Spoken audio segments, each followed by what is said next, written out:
Welcome to the Science of Fitness podcast, where we aim to inspire you to live a more healthy and fulfilling life as we share evidence and anecdotes on all things relating to health, performance, business, and wellness. Welcome back, ladies and gentlemen, to the Science of Fitness podcast. I am here with the lovely Hanah Mills. Welcome, Hanah. Thank you for having me. Absolute pleasure. So, qualified sports dietitian. What's the difference between a sports dietitian and a normal dietitian? So we undergo, the course has changed, but essentially usually you have to have graduated from dietetics for a year, and then you undergo a course. It could be a couple of months, or it could be the more intensive course of a couple of weeks, but essentially that's where we are learning a lot about like sports nutrition in so many different areas: sweat rate, body composition, disordered eating, REDS. Like, it's more specific to sports and athletes compared to like the general pop, which might be more chronic disease related, or, you know, different conditions, different settings, diabetes, whatnot. There you go. Things you learn. Yeah. Before we get carried away with the dietetics things, new little segment that I've introduced and launched in the most previous episode with Dom, is the person behind the practitioner. So before we talk body composition and sports, dietetics and running and everything else, let's talk about you.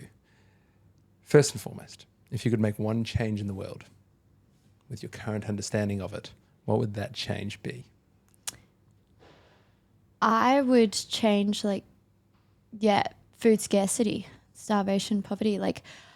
I would, from what I've heard, there's conspiracies around this stuff, right? But I've heard that they did establish a way where they could overcome starvation for people. And I don't know, one of the richest people in the world were investing into it, and they pulled the plug on that, or they pulled the pin on that. But if there was one thing I would change, it would be that I would distribute food and ideally money, but more equally across the world, so that, you wouldn't have populations that would suffer and then others that would thrive. It's a very funny state that we are living in as a species in that context, in the sense of, we've got this epidemic of obesity. Yeah.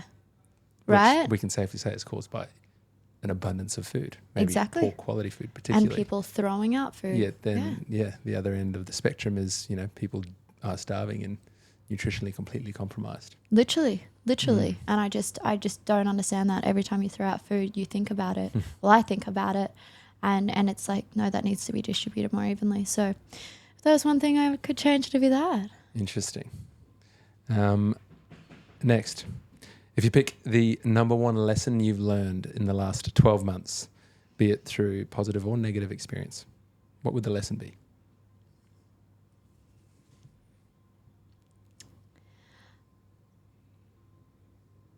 I want to say, going along the lines of, when people have come out saying it's not that deep, but I think it's more than that.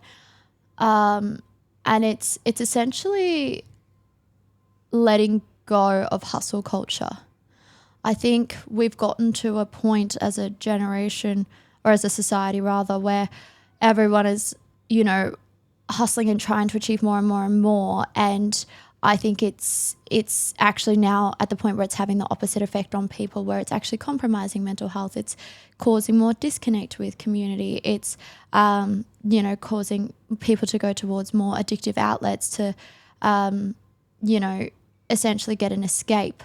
I think we actually just need a little bit more balance. So I think the thing that I've learnt recently is almost like not striving to achieve all the time, which sounds quite strange, especially working with sporting populations. But I think I've just seen the negative effect of it so often, with a high risk, a high prevalence of it, depression and anxiety. So I think. And is that an observation you made through working in sport? And working in sport, being on social media, and just having these kinds of conversations where it's like, there's just so much pressure. And even for myself, even for me as someone who was an athlete and is now, trying to go, okay, but for what? And so I think there's a level of motivation and being around positive people and things like that. But also I think there's a level of let's also do it to an extent where you're happy and you're enjoying your life. So I think that's been my lesson of, not needing to achieve all the time or not doing it at your own detriment rather. That's powerful. Not doing it to your own detriment. Yeah. It's funny because, as you do when you're running a small business, you have challenges. We've had probably our most challenging 18 months that I can ever imagine. Yet when I reflect on previous periods, they were more challenging at that time. So, it's always going to be there. But I think the biggest thing for me is, and I made this joke and I make it often with people, is it's just, you just got to move like water. Just, it's going to come and just go with it. And if, the hustle culture, if you're really forcing yourself and compromising yourself is probably what I'd say, to work hard and achieve for what reason, and actually asking that question and being willing to answer it, you're going to get a decent understanding. But at the same time, for me, I'm probably working more than I ever have, but I don't feel like I'm doing it with a degree of resistance or whatever else. I just genuinely, that's what I want to be doing right now. It's sort of the place I'm in, and no detriment. I feel healthier and fitter. And exactly. But you're following your heart. You're following what feels good. You're not doing it from an external pressure. You know what I mean? You're actually going, oh, this feels good. I'm just going to continue doing this until it stops feeling good, right? And I think that's really powerful, where, like you were saying, there can be different periods of life where you feel more pressure, but you look back on it and you're like, I wasn't doing anywhere near as much. But it's your perception of the time of, maybe at that time you were seeking more validation, more external validation. Maybe you were, feeling pressure from other people to do something that you don't necessarily want to do, but when you can continue to kind of fuel your life almost intrinsically, from what you want to do, I think you just enjoy things more and you have more balance. And thus, I believe, better mental health outcomes. And probably ultimately, as a professional at least, better output. For Not sure. more, but better, high quality. Better, And exactly. particularly if you're working in the world in which care is involved. And less burnout. How common is burnout these days? It's funny. Yeah. So on that then, have you always loved what you do? Yeah. You have? Like, honestly. Why? Oh, for so many reasons. I could not imagine doing something else. Why have I always loved it? I grew up in a health conscious household. My mum's a diabetes educator and now nurse practitioner, and we talked a lot about that, and she gave a lot of care to her clients, and I got to see the reward and benefit of that. And I think now I've been able to adopt it into my own practice, where I'm not, I try not to just kind of be a questions and answer kind of dietitian. I definitely, excuse me, love to step into that more holistic approach where it's like, how is the person? Yeah, okay, let's adopt nutrition and education to where that person is at. Okay, they've got little food literacy, or okay, they've got, little money or time, or maybe they do have an addiction of sorts and like they're trying to work through that. Whatever, like meeting the person with where they're at, and as long as they are, open and honest, like I think you can get so much benefit from that. So I love, seeing people's just quality of life improve. I love the diversity of my job, being able to see clients, and I get in private practice, you build such a beautiful connection. Like I've been working with some of my clients for 4 or 5 years. Social media, you get to educate so many people and reach such a wide range of people, and you can steer it towards any area. Like the more you learn about it, you can you can really just make a difference. So I think I love the connection, and I love genuinely feeling like I'm genuinely making a difference to someone's life as opposed to just their food. Totally. Let's wind back. So when and how did becoming a dietitian land on your radar? Was it always something, through high school and sport and being active, or did you kind of go, I think I like this, I'm going to look at this, and then gradually evolve to kind of where you are now? Yeah, a bit of both. So yeah, growing up, where do I start? I was a runner, rower and dancer. I did a lot of sport, sometimes up to 3 hours of training a day, as a teenager, which was a lot. And I was a high level athlete. Like I would, go to states and nationals and whatnot. I unfortunately suffered from hypothalamic amenorrhea, where you don't have your period. So because of some disordered eating tendencies I adopted, I was significantly underfueling. And God, I look back at that version of me, I'm like, you could have done so much better if you just ate. Anyways, so yeah, like because of that underfueling, I lost my period for most of high school, and suffered with a lot of injuries or whatnot. And my own issues with that. So I think my curiosity about improving myself as an athlete, and then I had some really like influential, dietitians and healthcare practitioners around me, that inspired me to kind of want to get into that field. And then it was kind of, I was weighing up between psychology, physio, and dietetics. But I'm a very objective number-based person. So that's actually what tipped me over the edge. And then also the influences of, social media at the time. I think I was, led by some people who probably had some more disordered eating at the time online. So it was all those things that I was like, I'm so curious about this. And then because it is so, like, dietetics is, to me, a bit more objective and numbers-based as opposed to like physio or psychology, that's kind of just what led me down there. Yeah, that's funny. Yeah. Very interesting. And how have you found, because as you just mentioned, there's such a human element to your job now, removing the numbers and not being objective, but being really subjective and meeting the person where they're at. How do you find navigating that? I think it just comes with practice, really. I think, it's really about, in that initial consult or when you first meet that person, really understanding them, asking them questions, seeing what makes them tick, seeing, their challenges, and then you can kind of go from there. Okay, this person is very objective. They're, sometimes more of that type A, mindset where they're, tell me what to do and I'll do it. And you're like, cool. You're going to go like, well, with numbers, I'm going to tell you exactly what you need. And like, it's going to be a very straightforward outcome. Whereas the other side, when like maybe someone presents and they're, feeling a bit overwhelmed, they're maybe struggling with their relationship with food, they've had ups and downs with their weight, or they've been told a lot of things and they're just confused, they're a bit more overwhelmed, or life is a lot. And so sometimes, like for those people, you can't just go, well, follow this meal plan, you'll be good.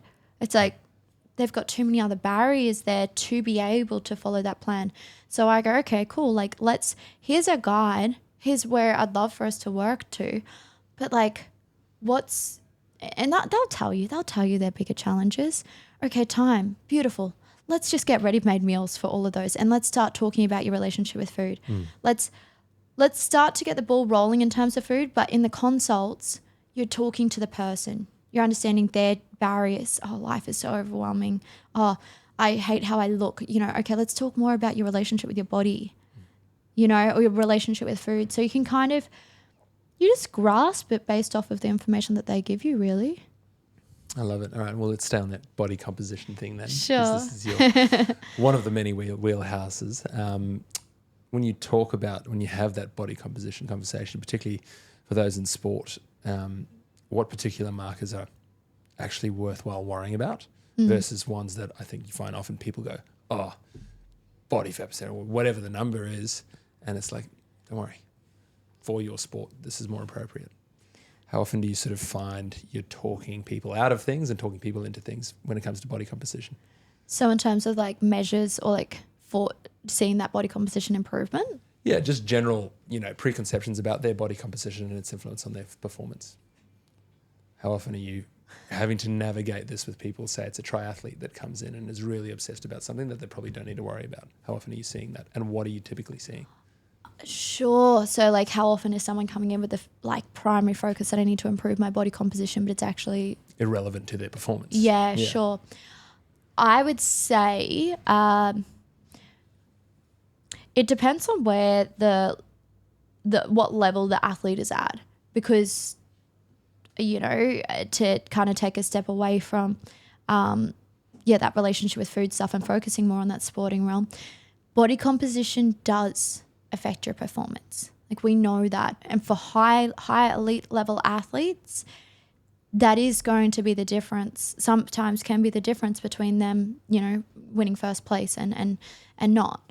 So for extreme high level athletes where they're being paid, that's important. It's worth worrying about. It's worth worrying about for sure. But every step down from there, it's like, okay, if you're not being paid, we can weigh up priorities in your life. Yeah. And I like to. That's a very powerful proxy. Yeah.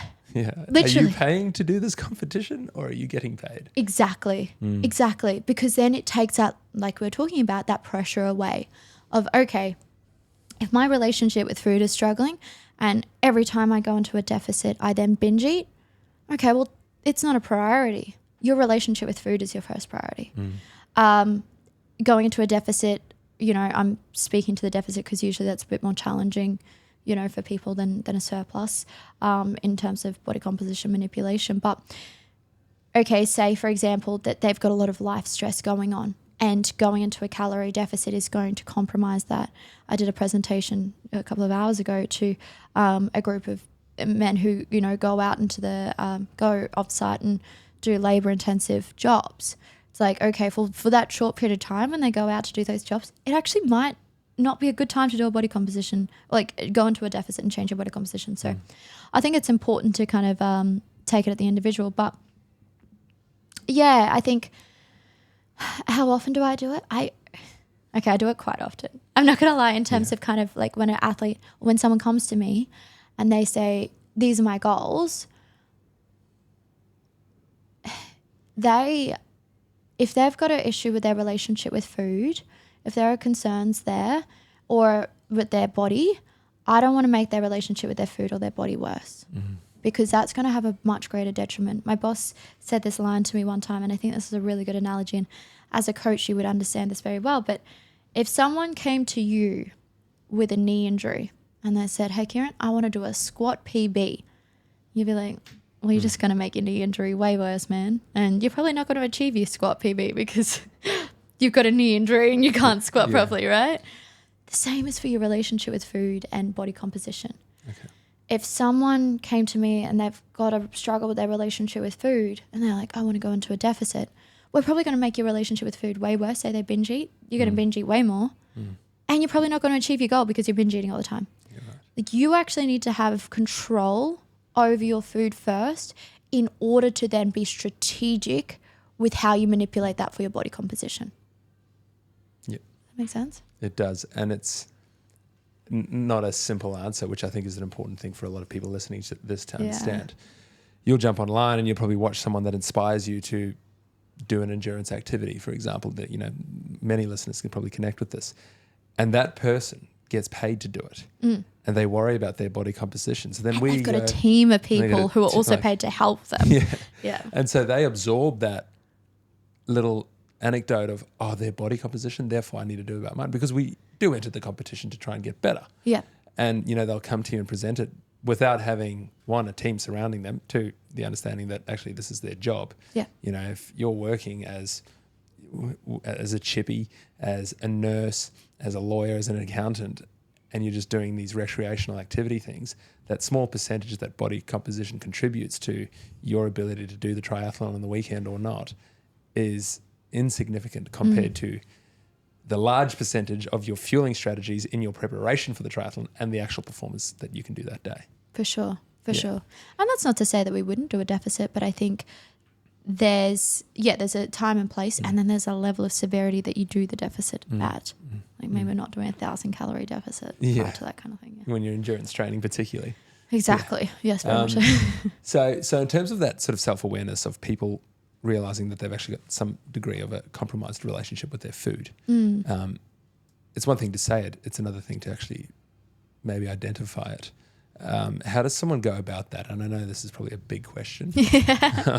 But, I guess from your experience, how have you helped people understand it and then navigate it? Sure. So I think it's important first to recognize that there are different types of issues with the relationship with food. Even as small as boredom eating, that's still somewhat of a issue with the relationship with food, because you're like, okay, you're using that as a vice of sorts to help with this feeling that you're experiencing. Up to, anorexia nervosa or bulimia, where people are purging or significantly restricting themselves in order to achieve a certain outcome. So it can be anywhere on that scale. And to give like a general guide, I think if you're finding that you cannot control your food intake to do what you're wanting to do, or if you're finding that you're thinking about food a lot, or like probably those things, then there might be a barrier there. There might be a challenge there. So, but yeah, there's a lot of screening tools that we can use to kind of like assess that, if someone is getting a lot of head noise around that. Yes, and it's sort of, I guess, the importance of being able to work with particularly a professional that understands this stuff and helps you navigate it, so that you're not in the woods of your own, I don't know what's going on kind of thing. And that's just being able to talk to someone about it is probably the most important step. And I think that's beautiful. I think it can be really validating to go, like I have a lot of clients who come to me and go, Hanah, I've been trying to lose weight for 3 years and I just can't do it. Like, I don't understand, like, is it my metabolism? And often, very rarely has it ever been someone's metabolism. It's that relationship with food. It's that understanding of what's in food. It's that understanding of what your body is signaling. It's understanding of, all of those different markers that are going on. And I think it can be validating to be like, oh, okay, it's not me. That I'm not broken. I've just got a bit of head noise and often influenced by social media and whatnot. So, totally. It's not always your fault. And in terms of approaching that conversation as a practitioner, what advice do you have to aspiring dietitians and nutritionists and even fitness professionals as well? Because we stumble upon this stuff far more often than I guess we're qualified to or should. And there's a fine line between going generally like, let's ask the right question and point them in the right direction, and going, okay, you need to actually go and speak to someone properly. Yeah, for sure. I think that's a great question. And you're right. You guys are usually the first point of call. You're usually also the person who maybe someone doesn't want to see a dietitian or doesn't want to see a psychologist because that seems too extreme. So they're kind of like, oh no, I can do this myself. Just tell me what to do, It does seem extreme. And I think a lot of people assume that. They go, sports dietitian? Well, I'm not an athlete, really. I just train. Yes. Hang on. It's like anyone. I see anyone and everyone, 100%. But flags to look out for. I think flags to look out for, one, like, going down that chart that we would use, anthropometry, has their body weight changed significantly in a short period of time, that either gained or lost weight? Has it changed significantly? Two, what are their conversations around food? Are they demonizing food a lot? Are they saying, oh, I'm restricting a lot? Are they saying, oh, I'm in a deficit again? Or, oh, my deficit's not working. You're like, okay, wonder why. Okay. Understanding that, it's just a lot of thoughts and head noise around with it, I think. There's only so much you guys can do in terms of observing how much they're eating, but there's that too. And sometimes we'll even use like a picture-based food diary to then like assess that. But I think it's just more around, their conversation around food. Are they trying to restrict a lot? Are they getting overwhelmed with it? Are they like talking quite negatively about food or other people's food? Like, is there judgment from that end? Because those are the kind of things that I would recommend someone probe. Someone go, oh, tell me about that. Oh, a little bit more listening. Yeah, exactly. Be really curious. Not without judgment. Yeah, totally. Without judgment. Because, you don't know what they're going through. You don't know where this has come from. Some people have these traits. The classic, have you heard this, where like your parents are like, you have to finish everything on your plate? Yeah.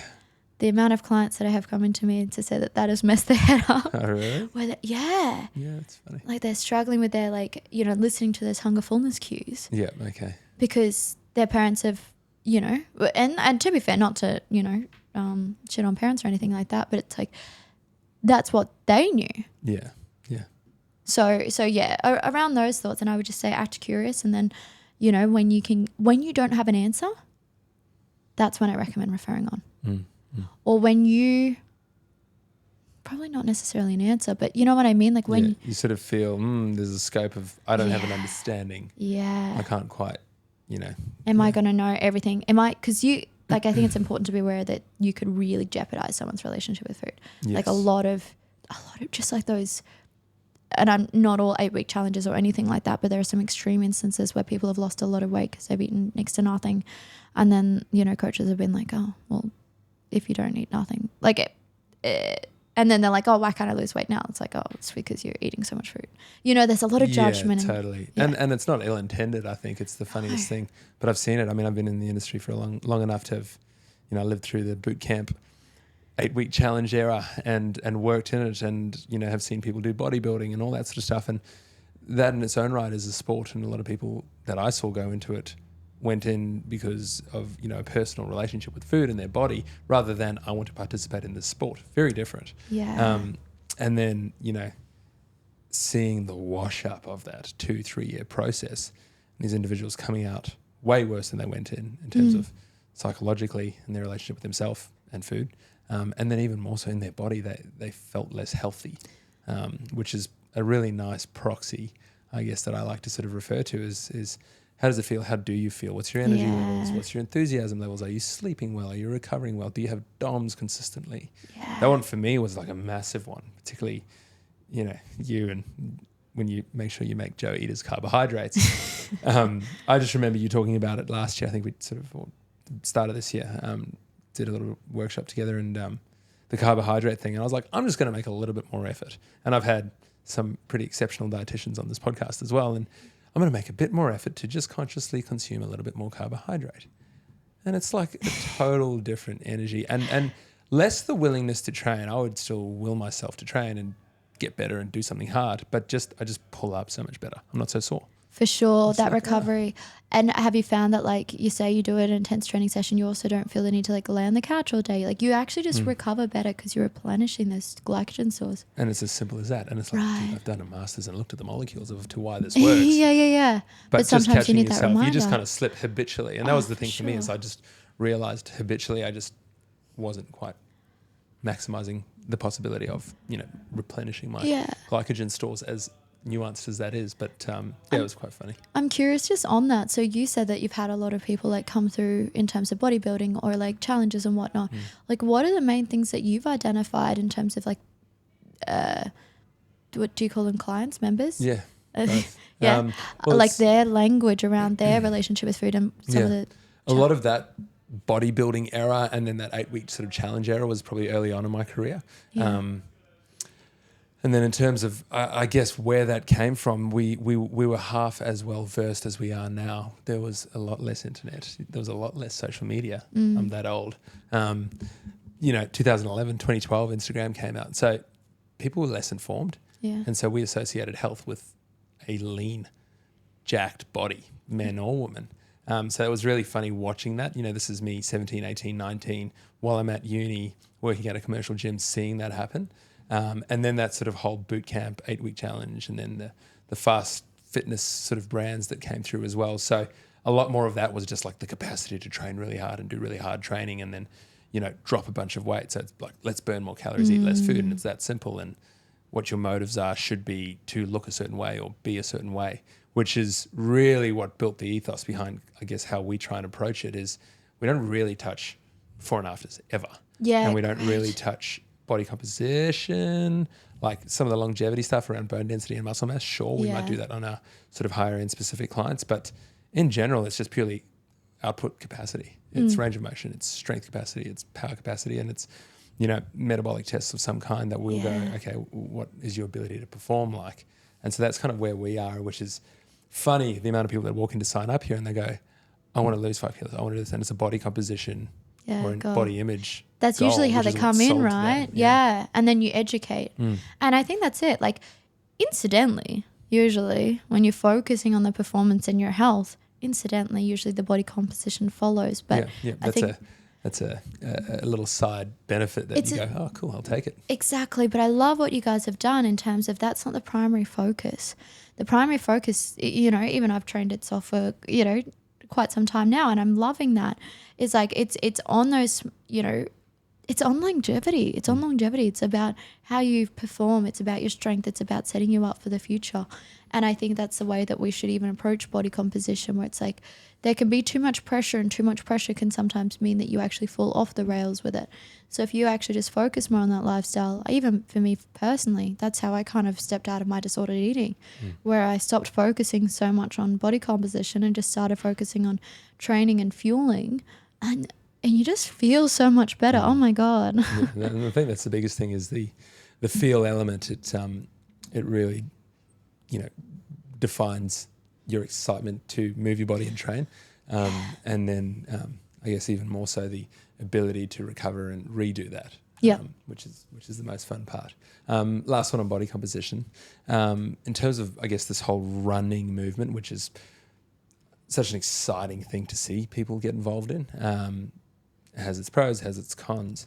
From a body composition perspective, as people are trying to get into more running, what are the mistakes they're making in terms of their body and its relationship, I suppose, or its ability to contribute to the way they run? Better, worse, injuries, that sort of thing. Whilst they're trying to adjust their body composition? Yeah, like going, I want to run better. My body composition is this sort of worrying factor for me. What's kind of the mistake that people are making in terms of either trying to change it or B, I guess, disregarding their running performance in an obsession with a body comp? Yeah, sure. Once again, I think it really just does depend on the individual, doesn't it? Yeah, depends. It's the best answer to the question. It's honestly, every time I do a Q&A, it's my first response. I think, I think the most common mistake that I would see is that people go to the extreme. They go, I need to lose 3 kilos. I'm going to cut so much out of my diet, and they go to the extreme as opposed to doing things in a more controlled way where it's like, okay, we're in off season right now, and even this for the general runner who's, not an elite athlete, you can still see your training blocks as off season. Usually over Christmas, New Year's, we're having a bit more fun. That's like our off season. And then maybe towards the middle of the year, that's when you're competing more. So I think that's important to even think about for the general athlete versus as well as the elite athlete, is having that off season period. And okay, maybe that off season period is when you're focusing more on that body composition manipulation, if that is a goal for you, because you don't have that high training volume, you don't have that high injury risk, you don't have that high illness risk, you don't have that high, there's just so much more pressure that comes, and then training load increases and everything like that, and the intensity increases when you're in season. When you're training for a competition, and that competition could be a 5K, it could be an ultra marathon, and you could do 2 a year or you could do 10 a year, whatever it is, wherever your block is, where you have the most time between competitions, use that to adjust your body composition. And then the rest of the time, focus on fueling.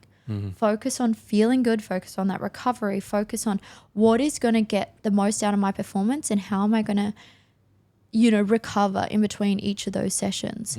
But as a more mathematical response, I would say with my athletes, if I'm, trying to adjust body composition, but they're still trying to focus on their performance, I would say we want to do a moderate deficit. So nothing too extreme, nothing greater than 20% calorie deficit per day.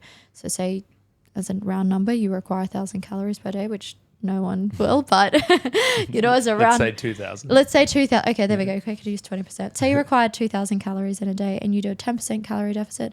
You're in 1,800 calories, 1,900 calories a day. 20%. Wait, no. See, that's why I need round numbers. It's 1,800. So 1,800 was the first one. Yes. Yes. That's 10% drop, and then so it sort of goes. But it's just understanding how important is it for someone, or your athletes particularly, to understand their resting metabolic rate in this context?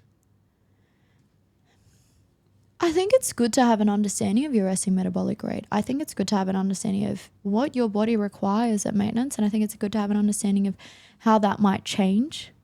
People forget that part. Yeah. That it changes. If you're training a lot more versus training a lot less, your energy requirements will change. Yeah. And then having an understanding of what's in your food. But in terms of resting metabolic rate, I think that is the main user of energy in a day for most people, unless you're like an Ironman athlete or something. So that is the main user. Just so that you guys know, for context, resting metabolic rate is the amount of energy that your body is going to burn at rest. So if you were to lay in bed all day, that's the energy that you're burning there. And for most people, it's more than 50% of their daily energy expenditure. Okay, it's actually quite a significant amount. And so that is the time where your body is undergoing, a lot of those repair processes and whatnot. And it will increase if you're injured or ill or something like that. So that's also good to be aware of. But yeah, we want to make sure we're meeting that. And then... So no more than that 20% deficit. So the resting metabolic rate is just one part of your daily maintenance requirements. Ah, that's interesting. Yeah. How many people get that wrong? Right. So that's it. So there's 4 components to your energy expenditure. So resting metabolic rate is one. Your thermic effect of food, so the amount of energy that your body uses to break down food, is another component. It only really burns up to 10%, but, it's still a component. Next is your non-intentional exercise. So that's the amount of energy that your body is burning. Us using our hands right now, fidgeting, walking around, like that's where your step count comes in, cleaning, whatnot. And then the 4th component is the amount of energy you're expending during exercise.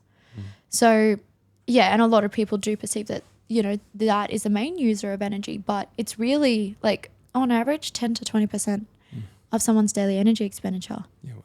Yeah. So if you've got an athlete, as we said, we go back to that, they're going to daily energy expenditure burn 2,000 calories in a day. Yeah. They're in season and performing. They do need to generate a slight degree of body composition change. 10% is the number that you'd probably 10 to 20. 10 to 20, yeah. okay. And once again, depending, say it's a weight class athlete where their weight is really important. Okay, we go more extreme then. Yeah. But yeah, I wouldn't go anything greater than 20% calorie deficit usually. In season. In season. Yeah. Is it different in those off-season blocks?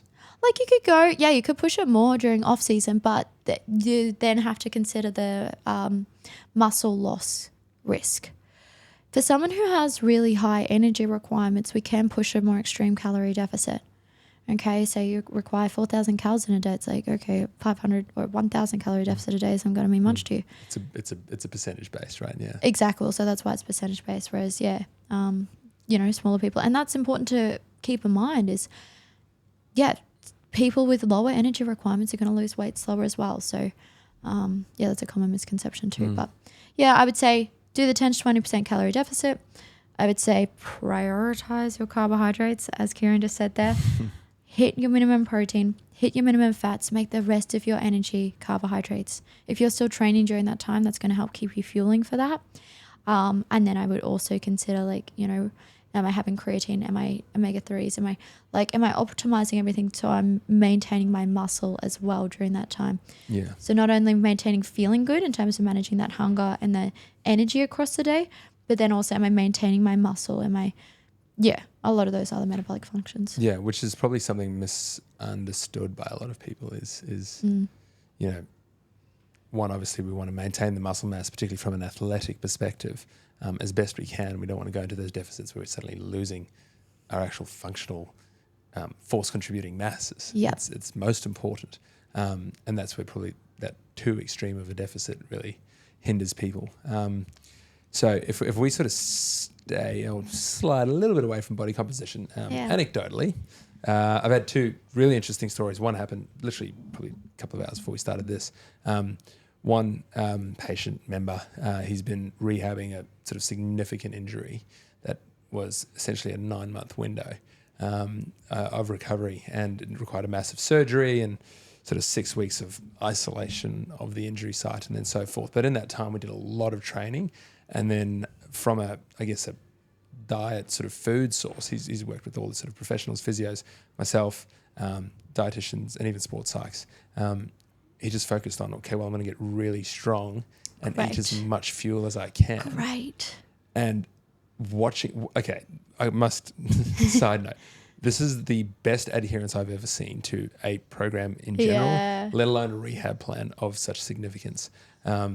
Hasn't missed a session, done everything perfectly, gotten as strong as possible the recovery rates he's made Yep. as a result, and I attribute a lot of it down to just his willingness to actually go really hard at the overfueling. He's put on like 10 kilos of mass and over the, whatever 6-month period, functional, non-functional, I don't really care. He's rehabbed the injury really well. And as a result, he's now in that sort of return to running state, getting closer to the return to play state in the next couple of months. There's a lot of excitement because we're smashing every stage really well because he's done such a good job from a fueling perspective. Another one that happened this morning, and this is a client who's older, really active, really healthy, very inquisitive about his health and willing to do what it takes. Same thing, little knee sort of issue, just got cleaned up, required a bit of a restriction, and then in his return from that, wants to rush it, wants to do it, but we just jumped on the scale for the first time. He's put on maybe 3 or 4 kgs of mass and was like, whoa, Great. we didn't intend on that. What the hell? And I was like, mate, you've gotten so much stronger at everything else. Your training's been epic and you've probably fueled yourself appropriately for this rehab. How often do people make that mistake? They get an injury. They go, oh, I'm not moving as much. Cut the fuel. Yep. Yet the importance of fueling to recover from injury is probably one of the more important things we can do. But what beautiful examples. Kudos to them, because that exactly what you said there, it's a mental shift. If someone has gained an injury from sport, or they used to doing a lot of sport, they're usually someone who likes to achieve. So if they can't do sport and achieve much significantly in their eyes during their rehab process, then they're like, well, what else is significant? Oh, my body composition. I'll work on that now. And you're absolutely right. If someone goes into a deficit, I never put someone into a deficit while they are recovering. If they're back to regular exercise, sure, we'll do it then. But while they're recovering, it significantly slows down that recovery. And I know that their main goal is to get back out into sport. So it's like, for what? Say you have to recover for an extra month. Let's not go into a deficit. Let's use this time to focus on a different thing. So that's it. So it's switching that mentality, because I can understand that they want to achieve, and then going, great, let's use this to get as strong and as healthy as possible. Let's gain some muscle. Let's work with your coaches and stuff to start gaining that muscle. Let's focus on that rehab. Let's get some subs that's going to support those joints or tendons or ligaments or whatever's been torn. Let's do a blood test, optimize your blood health. Let's do everything we can to get you in the best position so that when you're back, you're good and you're ready to go. You're back better than you went in. 100%. Let's use this time to our advantage and then manipulate body composition later. Well, you can focus on gaining muscle, absolutely. That's only going to benefit you. Yeah. But if you focus on, losing weight, that's detrimental. Yeah, particularly to the injury, right? It's just absolutely. Significantly. So to sort of stay on that, and the recreational person that is navigating that niggle, which, first and foremost, how often do those bone stress, ligament stress, niggles, how often are they related to fuel? Oh, so often. You know how we were talking about the hustle culture before? Yeah. Oh, man, they're just becoming as increasingly common as hustle culture. So bone stress injuries or overuse injuries are can be significantly related to nutrition. There's this concept called low energy availability. Have you heard of that before? Yeah, LEA, beautiful. Actually, we may have talked about it in a preso together. Yeah. So essentially there's a math equation to essentially establish if you do have LEA, but it involves, are you in a calorie deficit? So are you consuming less than you're expending in a day? And then do you have a low body fat percentage already? Those people are at the highest risk. Whether they're aware that they're in a calorie deficit or not. Because that's also a common thing where people just start training a lot, they're eating and they're like, I don't know how much I weigh. I haven't been tracking it. I don't know. And it's, to an extent that's kind of beautiful because you're like, oh, cool, you're not hyperfixating on it. But you've also got to be wary that, okay, if that continues to drop, you're essentially compromising your body of its health. So with the bone stress injuries, there's a lot of science that goes into it, but it's basically related to your hormones. So if your body is doesn't have enough energy, it realizes that it's in a state of low energy availability, it will start to decrease hormone production, specifically estrogen. And the estrogen plays a really important role in terms of bone mineral density and actually bone formation. Okay, so if that hormone is decreased, then you actually have lower production around within your bones. And so then like that significantly increases your risk of stress fractures and bone breakages and whatnot. And then, in addition to that, or outside of that, there's, low fueling. So, in terms of like calcium intake, in terms of vitamin D intake, in terms of like those nutrients, if you are training really hard, you need to be optimizing your nutrition just as hard. So even for the recreational athlete, there's a lot of things that you need to think about there. If we look at this longevity lens and all the noise about bone density for, postmenopausal women. Yeah. So there's estrogen fluctuation there. Yeah. Totally right. Yeah. Do we know? Because it's all the big song and dance about estrogen and the changes in that period of life, which are, going to happen. Yeah, for sure. Do we know if there's much to do with LEA in earlier stages of life through your 20s and your teens, and obviously the formation of bone density in those periods, and its influence later on in life? Like, someone that's really active and healthy and done all the right things for the last 10 years through their 40s and 50s still has osteopenia or potentially osteoporosis as they get to their mid-50s. And they're going, I don't know why. I've done everything right. I feel well. I did this for the last 10 years. I've done it. Yeah. But potentially they've actually compromised themselves. Is that related, or is that something that you can sort of negate? Absolutely. Right. Absolutely. The easiest way for you to assess that is doing like a DEXA and assessing that bone mineral density. At a young age, or even now, like at any point where you're concerned that you're like, okay, has what I've done compromised that? Because it can be very highly likely, especially if, they were like me and they lost their period. That's an extreme sense where it's like that sort of critical hormonal development. Yeah, 100%. Yeah. And but because of that underfueling and then that overtraining, I don't know the stat exactly off of my head, but I think like if someone's lost their period for like greater than 3 months, I think I don't know if their bone mineral density halves, or like they have the same bone mineral density as someone who is menopausal or something like that. Like it significantly reduces even from short periods of time of, don't quote me on that everybody, but it's something like that. It can significantly compromise that bone mineral density. So I would just say that if they're concerned, do a DEXA, see where it's at, and then optimize everything from there. Calcium, vitamin D, things like that. Get an understanding. What does a well-fueled athlete, well-fueled recreational exerciser or runner look like compared to one that isn't? In terms of their daily eating? More so when they present to you. What are you sort of seeing? And are you doing a decent job? Just optimize these few things rather than we've got a serious underfueling here. And they're not aware of it. How are they presenting day to day? How might they feel day to day? Yeah, great question. I think to a lot of those points that you mentioned before, where it's like, okay, are they sleep compromised? How's their mental health? That's a big one. Like mood fluctuations and increase in anxiety and depression when you're underfueling. Wow, that's interesting. Yeah, massive. Digestion significantly altered, where they might present to you as like having more IBS-like issues, and it's like, oh, you're actually underfueling.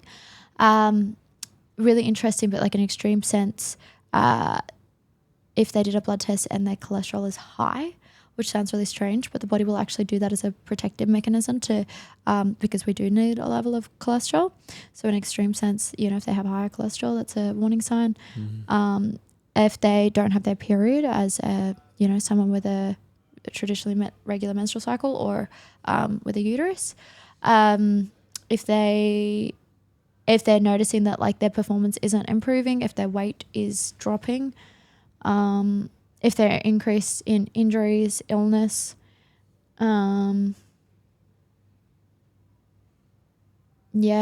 those would be some of the main ones. Yeah, right. A lot of flags. Oh man, yeah. But I think people need to understand that, and they need to be willing to observe that on themselves, right? As I said, like for me, cramp was a major thing that I often was dealing with, either Yeah. in training or particularly post hard training sessions, be it long runs or intense sessions.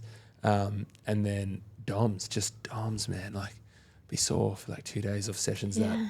I've done for 6 weeks straight. Like I shouldn't be So DOMsy after this. And it was just, I'm probably just not leaning on the carbohydrate side of things. And not intentionally, just observationally, I just probably wouldn't have consumed that just for large periods of the day and maybe a little bit at night. Or maybe avoided it or just not had it at night for whatever reason. how long did that go on for where you were like experiencing the cramping and, aches? God. It would depend on the phase of training that I was doing. But for a couple of years there. Yeah. And Really? and not like I'm waking up at night in pain cramping. No, sure. Just like after I trained hard, I would, oh, look at that. I'm cramping again. Wow. Yeah, cramp. Most of the time. And now just because I'm a little bit more conscious about, and I'm like leaning on pieces of fruit earlier in the morning or whatever it might be. So, that when I do get to that training session, I'm fueled and I feel it and I train well. But more so it's then just leaning on something post and not feeling a degree of urgency or rushing. Like sometimes it doesn't happen. So what? I'm not that hung up on it. But also just being willing to, I'm going to make the effort for this because I just feel better.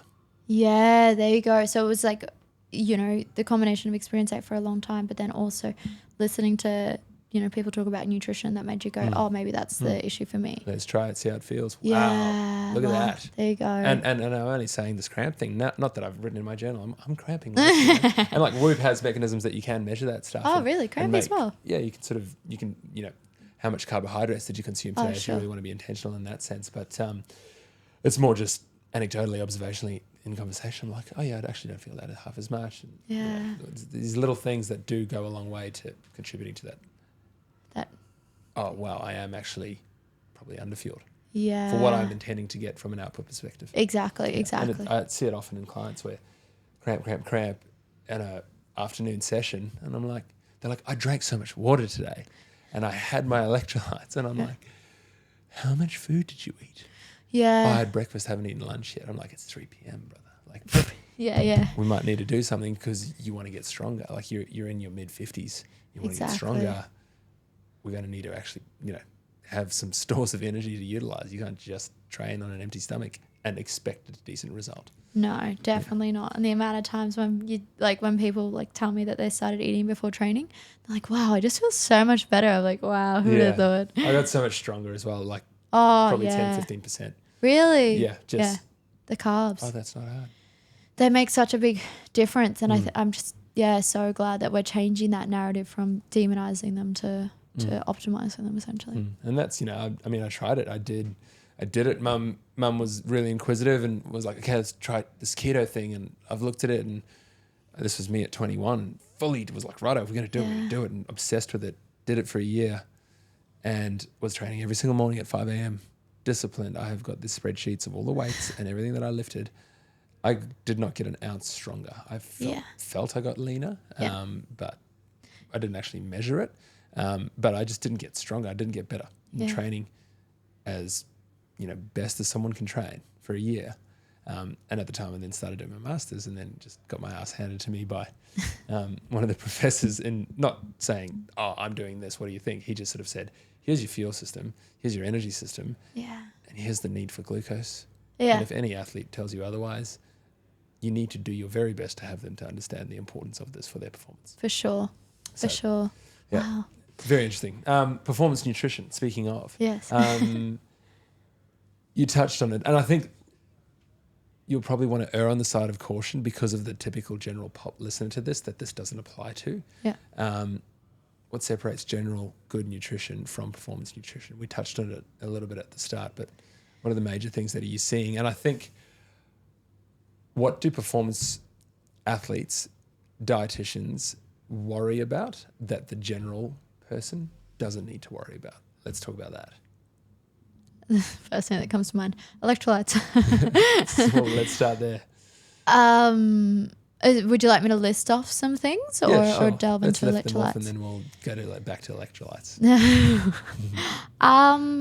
What does the general person not need to worry about that the athlete does? I think electrolytes. I think extremism in any sense. I think a lot of supplements, to be honest with you.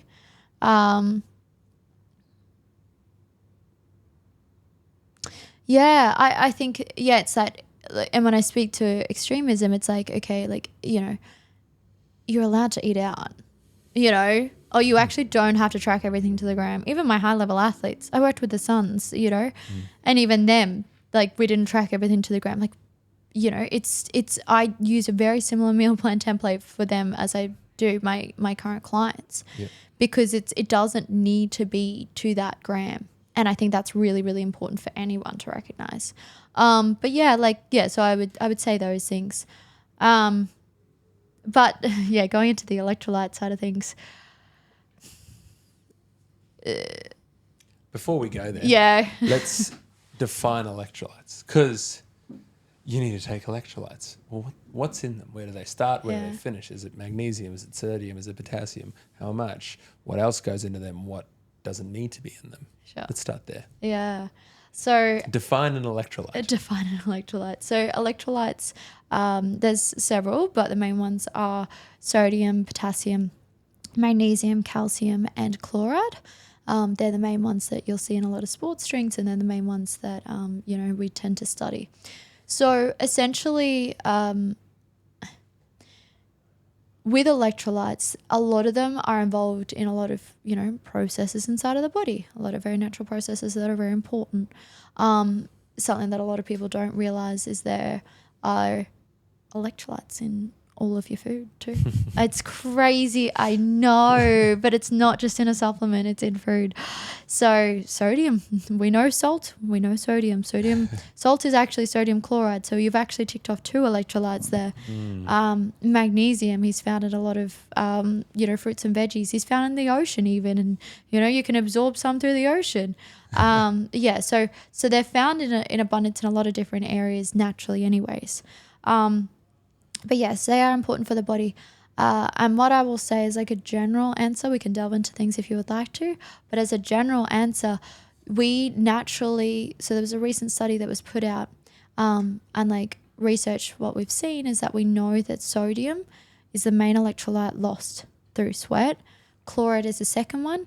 And then your other electrolytes are very minimal that you lose. Okay, we use them throughout the day, don't get me wrong, but we don't really lose them through sweat. So if there are 2 electrolytes that you are to be concerned about, it's sodium and chloride. Combine them. There's your salt. There's your table salt. Yeah. Wow, it's so accessible. It's like $2 for it, half a kilo. Yeah.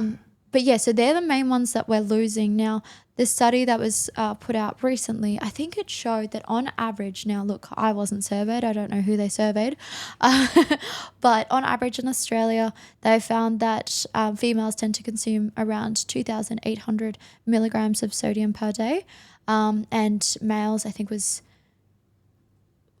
like 4,000 or something like that. Wow. Yeah, on average. And don't get me wrong, we've got a westernized diet where majority of our sodium is coming through processed foods. Yeah. It's a natural preservative, you know, we understand that. But yeah, it's quite high. And to put it into perspective, our general, like our recommended daily intake is around 2,200 milligrams per day. So the average person is constantly exceeding that every day anyways through their food intake. So and then they go buy a supplement. Then brings the question, why do we need the electrolytes? For the average person, not for like extreme endurance athletes and whatnot. Or like labor workers and miners and things like that. That's also different. If someone's sweating all the time, they probably need electrolytes. And that's essentially the proxy with which we can assess this? Yeah. Okay. Because the elite athlete might do 2 or 3 sessions a day. Yeah. You know, particularly the endurance folks, they're doing stuff in the morning, so they might be in the pool. They've got a gym session around lunchtime, early afternoon, and then they've got a cycling or running session in the afternoon. It's a lot of sweat. Yes. Yeah. And then your labourers and the guys, particularly out there, guys and gals working in the subtropical sort of Queensland heat and the humidity, they're probably, you know, going to be the same in terms of actual just sweat proximity. Now, the best way to sell a supplement, particularly an electrolyte, is say it helps with cramp. Does it not? Depends. Actually it's not. Depends isn't even the answer for this one, actually. The famous question.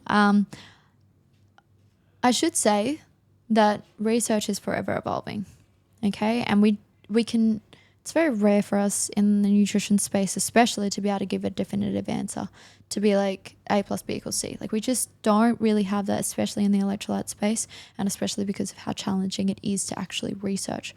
But in the context of cramping, we've seen very rarely that electrolyte supplementation actually helps to relieve a cramp or prevent cramping. Cramping is actually more often than not related to neuromuscular fatigue.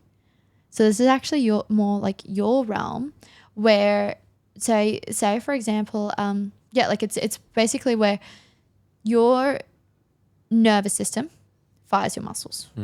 Okay. If we aren't used to firing those muscles at that pace or to that intensity or for that long, then that nervous system, that, those neurons that are firing that, can get fatigued. And so that causes a spasm within the muscle and it causes it to contract. And so things like pickle juice or whatever actually distract the nervous system. That's essentially what it does. How crazy is that? So they're saying that mechanistically that's kind of what they think the pickle juice thing is all about. Yeah. So it there's some nerves essentially at the back of your throat. What is it called? I don't know off the top of my head, but it'll essentially activate that and it will basically distract the nerves wherever you're cramping. Wow. Yeah, it's amazing. So it'll actually help to kind of relax it and go, all right, let's focus on Vagus something else. nerve. Was it not related No. to the vagus nerve? Okay.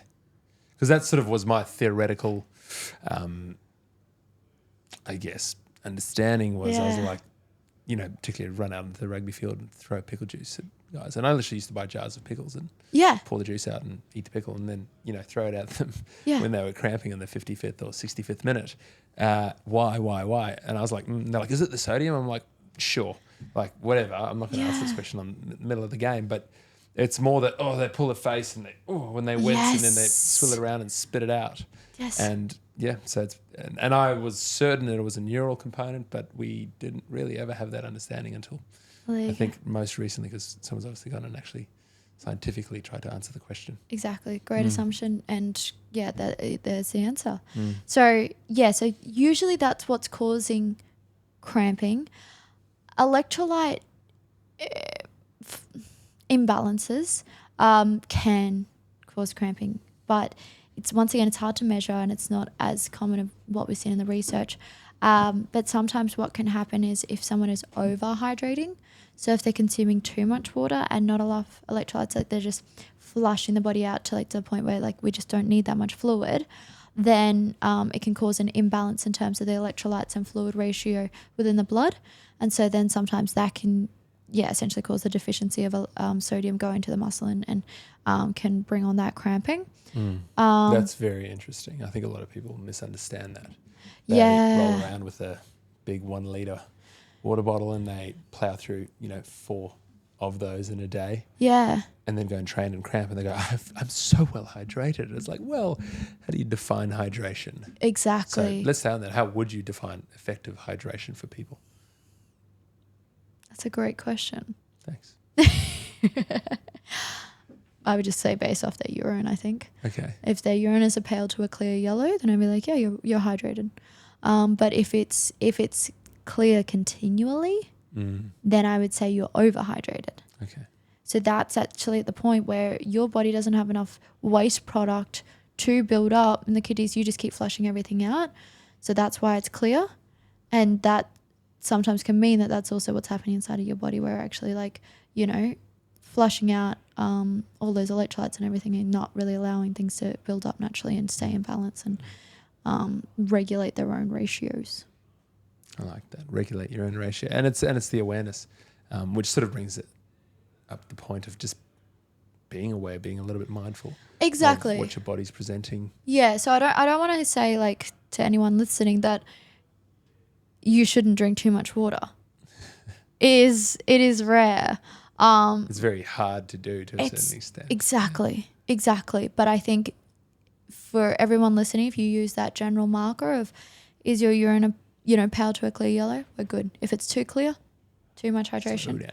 If it's, yellow, then maybe let's top it up a bit more. Yeah, just have a little bit of water, please. Exactly. Yeah, okay. From a mindfulness and awareness perspective, if there were sort of, 2 or 3 major messages that you wanted people to understand, both in everything from observing their urine through to, are you actually sitting down and tasting and chewing and eating your food? What are sort of the big ones for you? Like key take homes of like things I would want people to... That you just wish people would consider doing a bit more. I think for anyone who doesn't know much about nutrition, I think you should have a look at the Australian Dietary Guidelines. Now, it sounds really silly, but I think nutrition is freaking confusing. Social media is going to tell you one thing. Your crazy aunt's going to tell you another thing. I'm going to tell you another thing on this podcast, right? Yeah. And it can be really confusing to know, what do I focus on? Where do I start? All of those things.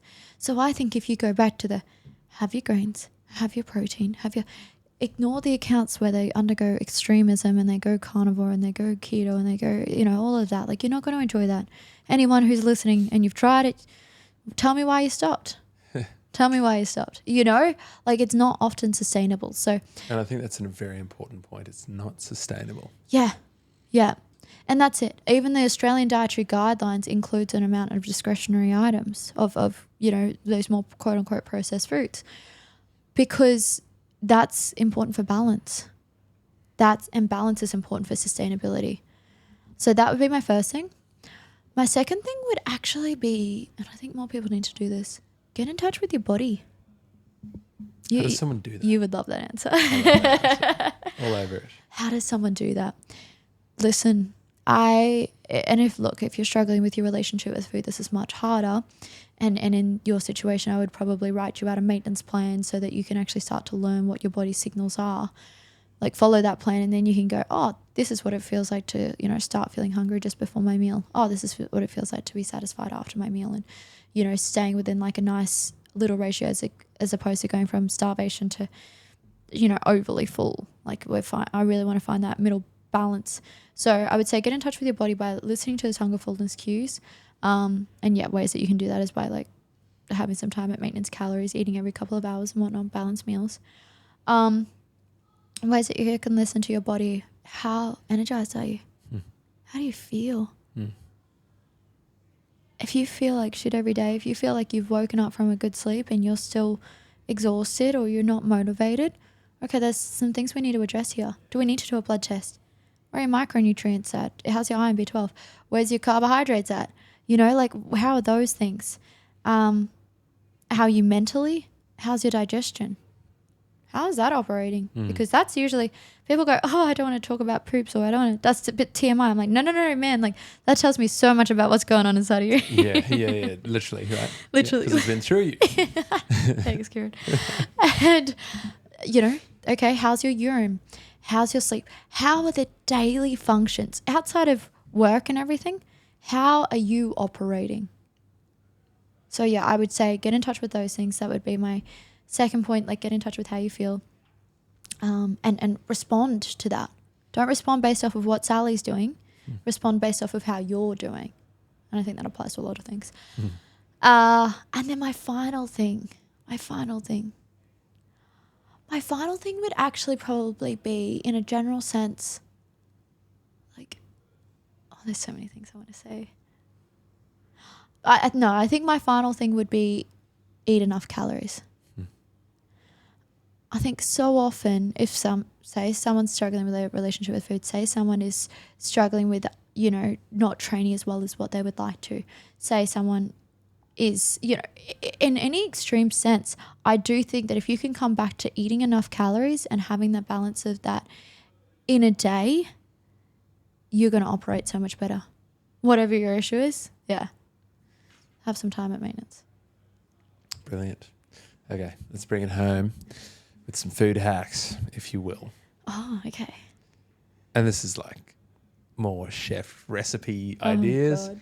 Have you seen my Instagram? I'm known for the dietitian who can't cook. But I'll give it a crack. I mean, I know a lot about food. Yeah, exactly right. Your little lunch today was a prime example. That's not a good example. But someone needs to up their protein a little bit, Oh, okay.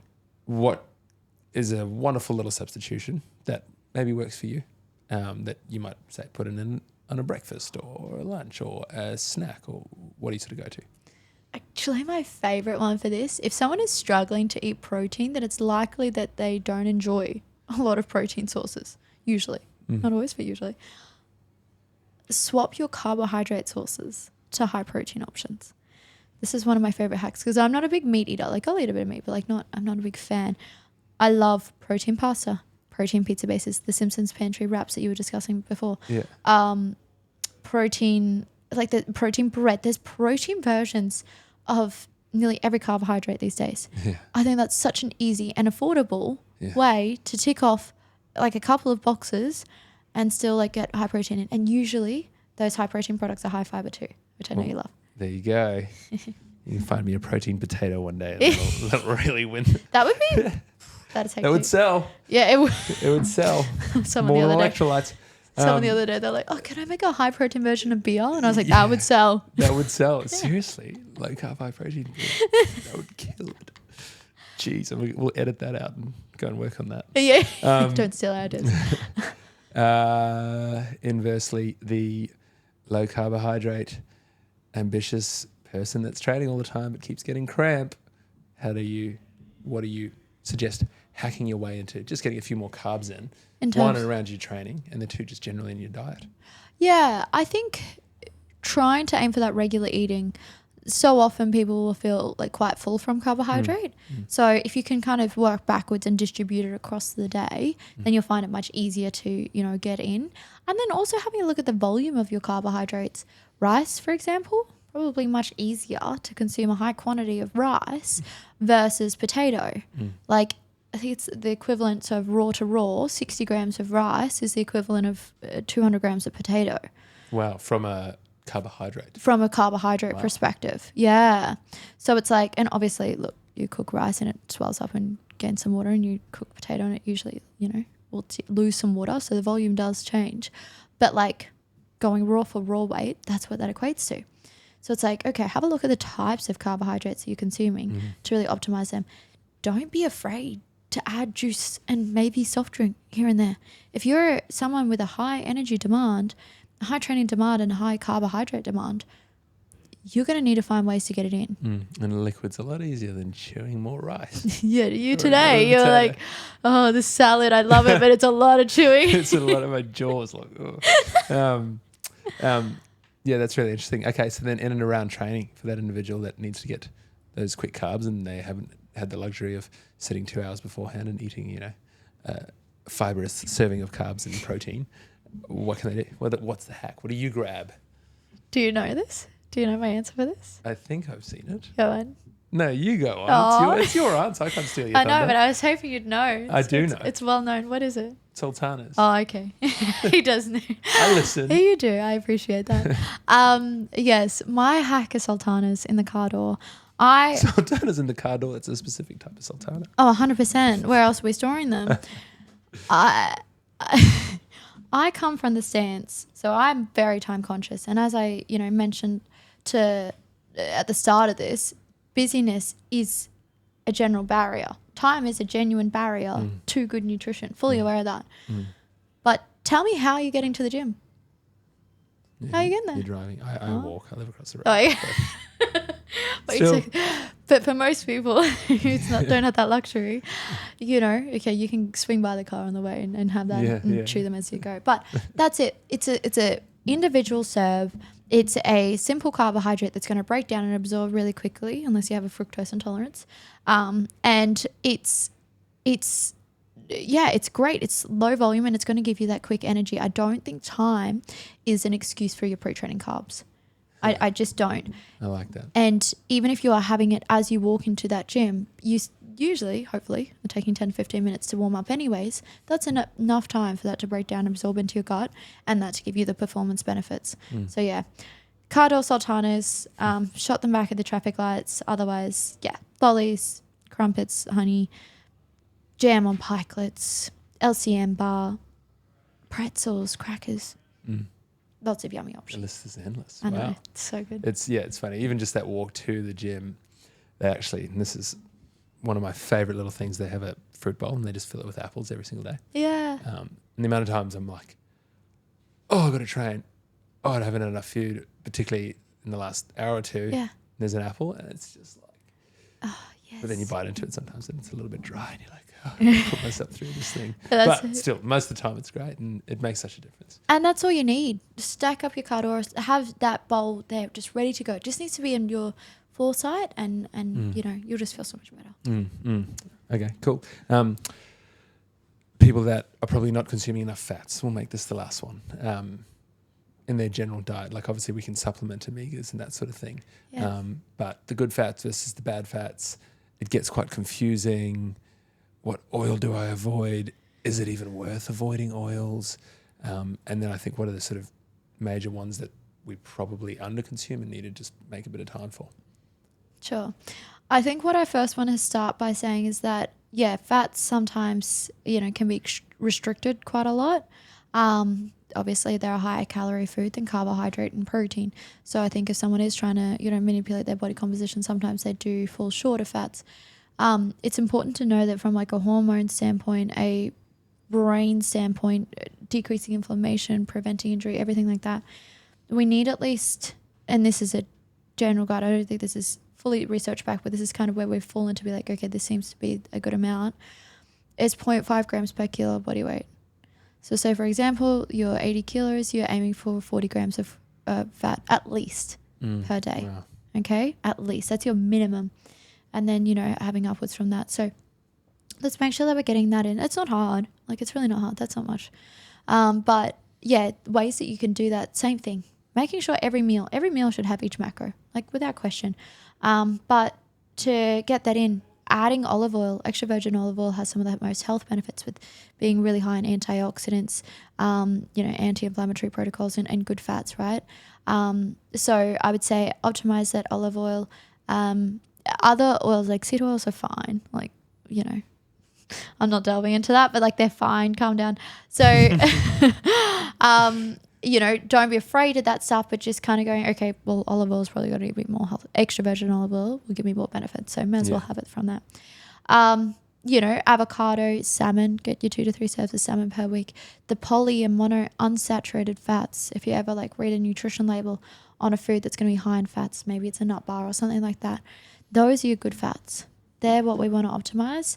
Your saturated fats are the quote unquote bad fats, and they're the ones that are kind of be a bit more detrimental to your health. So we don't want to have too many of them, and they're coming from more your processed foods, more your pastries, your actually even coconut oil. But then, you know, deep fried food, yeah, chocolates, things like that. So I would say moderate them, but then yeah, try to get a trickle of good fats throughout the day, whether that be cooking your meat in some olive oil, adding some avo to your toast, you know. To your crackers with tuna. To your crackers with tuna, yes. If you have the olive oil. The only thing, it made it so soggy. Yeah, it does. It does. All right. Well, I'm sure we could just keep going and going, but I think that's enough for now. And I think really importantly, having those actual real life food examples, you know, these principles are, you know, one part, and I sort of feel that's where often the dietetics world loses the masses, is they don't grab the food item and go, this thing has this. Yeah. I will give you credit. That's actually good to know. You grab the sultanas and you say, this has this and this is its place. And then you consume it. It goes a long way for people to actually understand, because carbohydrate, protein, like these are all kind of made up things that we don't really get to see because they're almost molecular. Practical example. And then actually grabbing the, you know, item is probably what a lot of people that have a bit more influence, a chef on people's food and the way they consume it, is something. But I will say this, you're doing a very good job at that, Hanah. Thank you. And so for anyone not following Hanah, make sure you jump online and follow her, because this is the wonderful thing about the internet, is as much as there's flaws and negative things associated with it, you actually get the opportunity to access high quality brains like yours. And I wanted just to make sure that you know that you're doing a really wonderful job. So thank you. That's so kind. Yeah. And thank you for jumping on today. Well, my Instagram is just Hanah Mills, Hanah with one N, because my parents did make that difficult. If anyone does want to follow me. But thank you so much for your time today. I've loved this discussion. And yeah, if anyone ever has any questions, please don't hesitate to contact me. I clearly like talking about this. You just send 5-minute voice messages. Yeah, I honestly do. I'm not kidding. Could have told you that. Cool. Well, been a pleasure. Thanks, Han. We'll Thank probably you. do this again. There's plenty more to talk about, but I think it's a great start. Sounds good. Thanks, Karen. Thanks. Ah, Good. that was great. It was so much fun. I love this stuff. I way prefer being on this side of it. Thanks for tuning in to the Science of Fitness podcast. Be sure to check us out across all forms of social media and subscribe to this channel if you want to stay up to date to the latest episodes and any other anecdotes with which we might share across these video platforms. If you ever find yourself locally in Brisbane, be sure to drop into one of our facilities or down on the Gold Coast in Burleigh. You can also check us out at scienceoffitness.com.au and see all things relating to what we offer in programming and performance, whether it's online or in person.